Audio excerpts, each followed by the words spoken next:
بسم اللہ الرحمن الرحیم ومن آیاتہ ان خلق لکم من ازواجا لتسکنوا الیہا وجعل بینکم مودۃ ورحمۃ صدق اللہ العظیم وبلغنا رسولہ النبی الکریم وسید المرسلین وخاتم النبیین. سب سے پہلے تو میں محترم علامہ حافظ عبدالجلیل صاحب، ان کی پوری فیملی، حافظ معین صاحب، ان ساری فیملی کو آج ان ہمارے بیٹیوں کا قتل ہو رہا ہے، ان کو دل کی گہرائیوں سے مبارکباد پیش کرتا ہوں کہ حضور علیہ الصلوۃ والسلام اور اللہ رب العزت نے جو ہمیں یہ نکاح کا نظام عطا فرمایا، اس نعمت سے آج یہ اس خاندان کے فیضیاب ہونے جا رہے ہیں. ہماری دعا ہے کہ اللہ تعالیٰ اس خاندان میں مزید برکتیں اور وسعتیں عطا فرمائے. اور یہ بھی بہت بڑی خوشائن بات ہے کہ نکاح ہو رہا ہو، شادی ہو رہی ہو، اور نکاح کا، شادی کا آغاز تلاوت کلام مجید سے کیا جائے، اللہ کے حبیب علیہ الصلوۃ والسلام کی بارگاہ اقدس میں درودوں کے گجرے، سلاموں کے تحفے بیچ کر کیا جائے، اس سے بڑی نعمت اور کچھ نہیں ہو سکتی. اور ابھی صبح ادھر آنے سے قبل محترم حافظ عبدالجلیل صاحب کا براہ راست رابطہ حضور شیخ الاسلام پروفیسر ڈاکٹر محمد طاہر القادری مدظ اللہ علیہ سے ہوا. انہوں نے بھی بے پناہ دعائیں دیں، بے پناہ محبت کا اظہار فرمایا اور بہت زیادہ خوشی کا اظہار فرمایا. تو محترم جلیل صاحب فرما رہے تھے کہ یہ میرے لیے بہت بڑے اعزاز اور بہت بڑی خوشی اور بہت بڑی دولت کی بات ہے کہ مجھے آپ نے قائد کی زبان سے دعائیں لینے کا صبح موقع ملا. اللہ تعالیٰ ایسی نسبتیں، ایسی سنگتیں ہر کسی کو عطا فرمائے. میں نے حصول برکت کے لیے ایک آیہ مبارکہ قرآن مجید کی تلاوت کی ہے، جس کا معنی اور مفہوم اگر ہم سمجھ جائیں تو یقین جانیے کہ ہماری زندگیاں جو ہیں وہ گلزار بن سکتی ہیں، خوشیوں کی آماجگاہ بن سکتی ہیں، کہ جو اللہ نے اور اللہ کے محبوب علیہ الصلوۃ والسلام نے ہمیں اس عقد کے ذریعے سے نظام عطا فرمایا ہے. کبھی کسی گھر میں کوئی جھگڑا نہ ہو، کبھی کسی گھر میں کوئی بے برکتی نہ ہو، کبھی کسی گھر میں کوئی عداوت، لڑائی جھگڑا نہ ہو، بلکہ آپس میں اتحاد ہو، اتفاق ہو، پیار ہو، قوت ہو، بھائی چارہ ہو، اور ایسی لازوال معاشرے کی مثال قائم ہو کہ دنیا پوری کے اندر ایسی کوئی مثال قائم ہو نہیں سکتی. تھوڑی دیر کے لیے موبائل بند کر لیں بھائی. آپ کبھی غور کریں کہ قرآن مجید فرقان حمید کا جو پہلا پیغام نازل ہوا، اقرا بسم ربک الذی خلق خلق الانسان من علق، پڑھیے اپنے رب کے نام سے کہ جس نے تخلیق کیا. تخلیق کے بارے میں فرمایا کہ خلق الانسان من علق، انسان کو بنایا علق سے. علق کہتے ہیں جوڑ کو. ہم اسے عام اگر لفظوں میں سمجھنے کی کوشش کریں، جیسے ہم کہتے ہیں آپ کا علاقہ کون سا ہے، علاقہ سے ہے علق، علق سے بنایا ہے جوڑ سے. جب انسان کو اللہ نے جوڑ سے بنایا ہے تو اللہ جوڑنے کے عمل کو بھی پسند کرتا ہے. یعنی زندگی میں آپ دوستوں کے ساتھ دوستی جوڑیں، بھائیوں کے ساتھ بھائی چارہ جوڑیں، آپ جو ہے وہ کولیگز کے ساتھ جڑ کر رہیں، آپ معاشرے کے ساتھ جڑ کر رہیں، آپ قوم کے ساتھ جڑ کر رہیں، آپ امت کے ساتھ جڑ کر رہیں. جتنے زیادہ جوڑ ہوں گے اتنی زیادہ اللہ کی رحمتیں اور برکتیں ہمارے شامل حال ہوں گی. یعنی اللہ تعالیٰ کی ذات ایک ایسی ذات ہے کہ جو جوڑ کو پسند فرماتا ہے، توڑ کو پسند نہیں فرماتا. لہذا بہت سارے لوگ ہوں گے آپ کو وہ توڑ کی دعوت بھی دیتے نظر آتے ہیں، ایک دوسرے پر فتوے بھی لگاتے ہیں، ایک دوسرے کو جو ہے مخالفتیں بھی کرتے ہیں، اپنے سے نکالنے کی بھی بات کرتے ہیں. لیکن توڑنے کے عمل کو نہ اللہ پسند فرماتا ہے، نہ اللہ کے محبوب پسند فرماتا ہے. وہ جوڑنے کے عمل کو پسند فرماتا ہے، وہ جمع ہونے کے عمل کو پسند فرماتا ہے، وہ اکٹھ کے عمل کو پسند فرماتا ہے. یہ نکاح میں اکٹھ کیوں کیا جاتا ہے؟ ہمارے مفتی عبدالقیوم خان ہزاروی صاحب بیان فرماتے ہیں کہ نکاح اور زنا میں فرق یہ ہے کہ زنا جو ہے وہ چھپ کر کیا جاتا ہے، کسی کو پتہ نہ چلے، اور نکاح سب کو بتا کر کیا جاتا ہے تاکہ سب کو پتہ چلے کہ ہم وہ رشتہ جوڑنے جا رہے ہیں جس رشتے کی اجازت اللہ اور اللہ کے رسول نے عطا فرمائی۔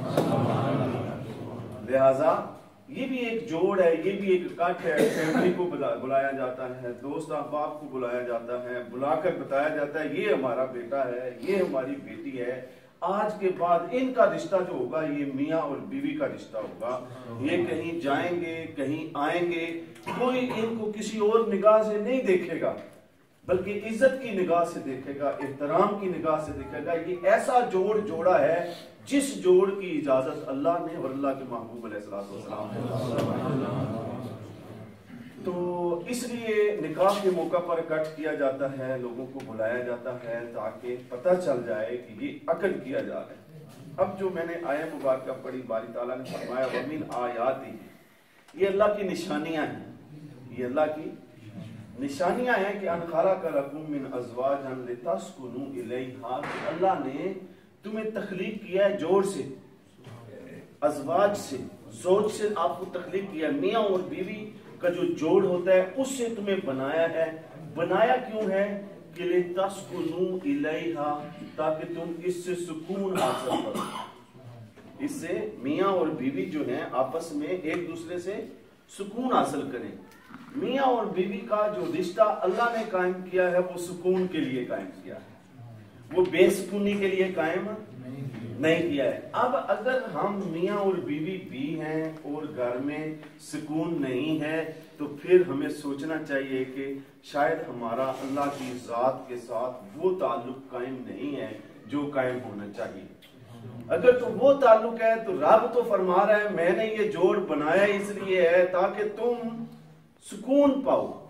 پھر فرمایا وَجَعَلَ بَيْنَكُمْ مَوَدَّةً وَرَحْمَةً، میں نے تمہارے درمیان بنا دی ہے مودت اور رحمت۔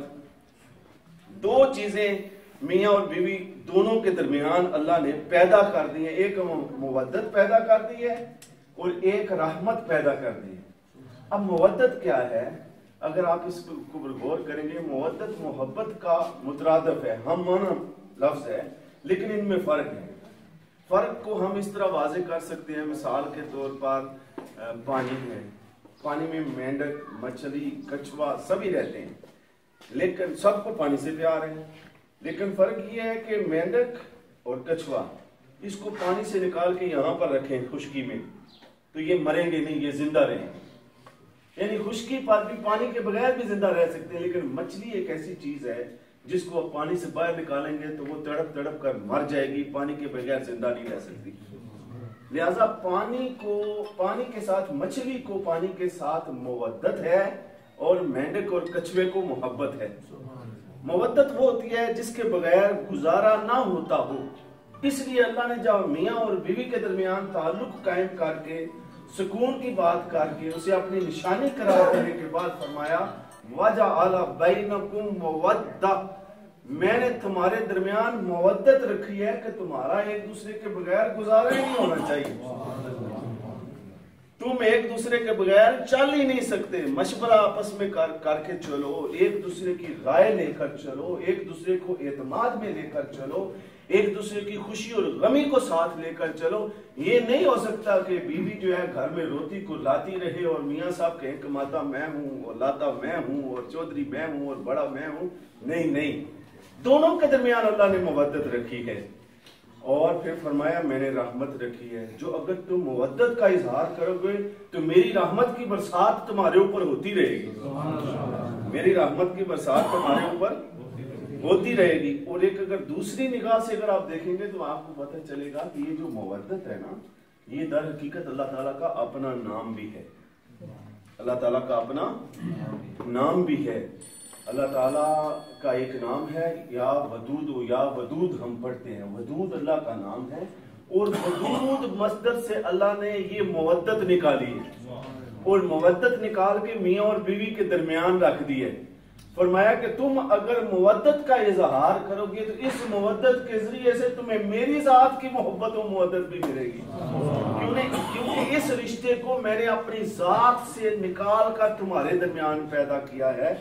جیسے وہ حسنین کریمین کے نام رکھنے کی باری آئی نا تو جبرائیل امین نے آ کے نام رکھے تو اللہ کے محبوب علیہ السلام نے فرمایا کہ اس سے پہلے کبھی کسی کا نام حسن اور حسین نہیں رکھا گیا تھا، اس لیے کہ یہ حسن اور حسین دونوں نام اللہ نے اپنے حسن کے پردوں میں چھپا رکھے تھے.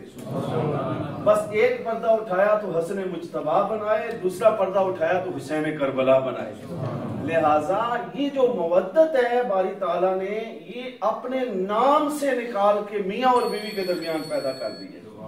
اللہ کے محبوب علیہ السلام کا ارشاد ہے، حدیث قدسی میں ہے کہ اللہ کے محبوب نے فرمایا، رب فرماتا ہے کہ انا الرحمن خلقت الرحم من وصلها وصلته ومن قطعها قطعته. فرمایا کہ میں رحمان ہوں. رب فرماتا ہے میں رحمان ہوں اور میں نے رحم کو پیدا کیا ہے. جو فرمانا وجعل بینکم مودۃ ورحمہ، میں نے تمہارے درمیان مودت بھی رکھی ہے اور رحمت بھی رکھی ہے. رحمت رحم سے ہے. اب اللہ نے فرمایا حدیث قدسی میں کہ میں رحمان ہوں، میں نے رحم کو پیدا کیا ہے. یہ میاں اور بیوی کے درمیان جو رحم کا جو رشتہ پیدا کیا ہے، من وصلہا وصلتہ، جس نے اسے جوڑ کے رکھا میں نے بھی اسے اپنے ساتھ جوڑ کے رکھا. ومن قطعتہ، اور جس نے اس کو توڑ دیا بس میں نے بھی اس کے ساتھ اپنا رشتہ توڑ دیا. ومن قطعہ قطعتہ، جس نے اس کو توڑ دیا میں نے بھی اس کے ساتھ رشتہ توڑ دیا. گویا کہ یہ میاں اور بیوی کا جو تعلق ہے یہ ہمارے سب کے لیے سمجھ لیں کہ اس نشست کے اندر سبق ہے کہ ہمارے گھروں کے اندر جو ہمارے تعلقات ہیں بطور میاں اور بیوی کے، اگر اس میں کسی جگہ پہ لڑائی ہے، جھگڑا ہے، کوئی زیادہ اختلاف اور اختراع ہے اور گالی گلوچ کا اگر کوئی نظام ہے تو اس کو بدلنا چاہیے.